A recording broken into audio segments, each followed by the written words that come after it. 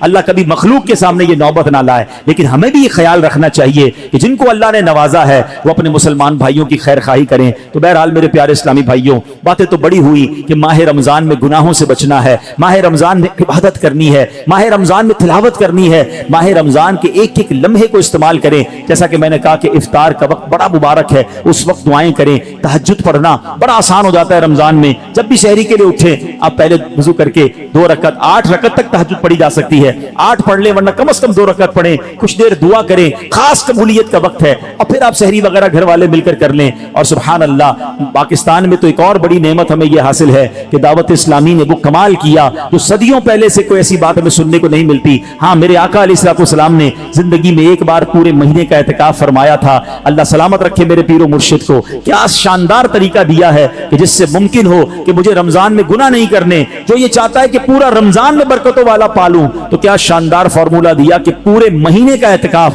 دعوت اسلامی نے کئی سالوں سے شروع کیا ہوا ہے، اور ہزاروں ہزار اسلامی بھائی دنیا بھر میں پورے مہینے کے اعتکاف میں بیٹھتے ہیں۔ اور عالمی مدنی مرکز کے اعتکاف کی تو کیا بات ہے، دنیا کے کتنے ملکوں سے لوگ آتے ہیں، اور قبلہ شیخ طریقت امیر اہل سنت بھی وہاں جلوہ فرما ہوتے ہیں۔ تو آپ میں سے جن سے بن پڑے زندگی میں کوئی ایک رمضان تو ایسا ہو کہ ہم پورا مہینہ اللہ کے گھر میں بیٹھ جائیں، اور پھر اعتکاف کی تو کیا شان ہے۔ نبی پاک فرماتے ہیں من اعتکف ایمانا واحتسابا غفر له ما تقدم من ذنبه۔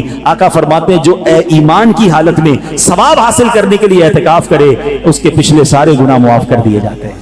تو آخری عشرے کے اعتکاف کی تو شان ہی نرالی ہے، پورا مہینہ نہیں تو آخری عشرے کا اعتکاف کریں۔ کیوں کہ ایک رات ہے، ہاں وہ بڑی کمال کی رات ہے۔ قرآن پاک میں رمضان کا تو ذکر آیا نا، اس رات کے لیے تو پوری سورت آئی ہے سورہ قدر کے نام سے، اور کیا فرمایا انا انزلناہ فی لیلۃ القدر وما ادراک ما لیلۃ القدر لیلۃ القدر خیر من الف شہر۔ تم نے کیا جانا لیلۃ القدر کیا ہے؟ لیلۃ القدر 1000 مہینوں سے بہتر ہے، تو یہ 1000 مہینوں سے بہتر رات کیسے ملے گی؟ سبحان اللہ، ہمارے آقا کتنے مہربان ہیں، یہ نہ فرمایا کہ پورے سال میں کبھی بھی لیلۃ القدر آ جائے، پورا سال ڈھونڈنا پڑتی، یہ بھی نہ فرمایا کہ پورے رمضان میں کوئی بھی رات لیلۃ القدر ہے تلاش کرو، پورا مہینہ ڈھونڈنا پڑتا۔ فرمایا رمضان کے آخری عشرے کی 5 طاق راتوں میں سے ایک رات لیلۃ القدر ہے، اسے تلاش کر لو، حدیث کا مضمون ہے۔ تو پھر اسی لیے اعتکاف کیا جاتا ہے کہ 10 دن اگر ہم مسجد میں ہیں تو جو بھی رات شب قدر ہوگی وہ ہمیں حاصل ہو جائے گی۔ تو ممکن ہو سکے تو رمضان کے آخری عشرے کا اعتکاف کر کے لیلۃ القدر کی برکتیں حاصل کریں۔ رب کریم سے پھر دعا ہے، اے مولا ہمیں صحت کے ساتھ، عافیت کے ساتھ ماہ رمضان نصیب فرما۔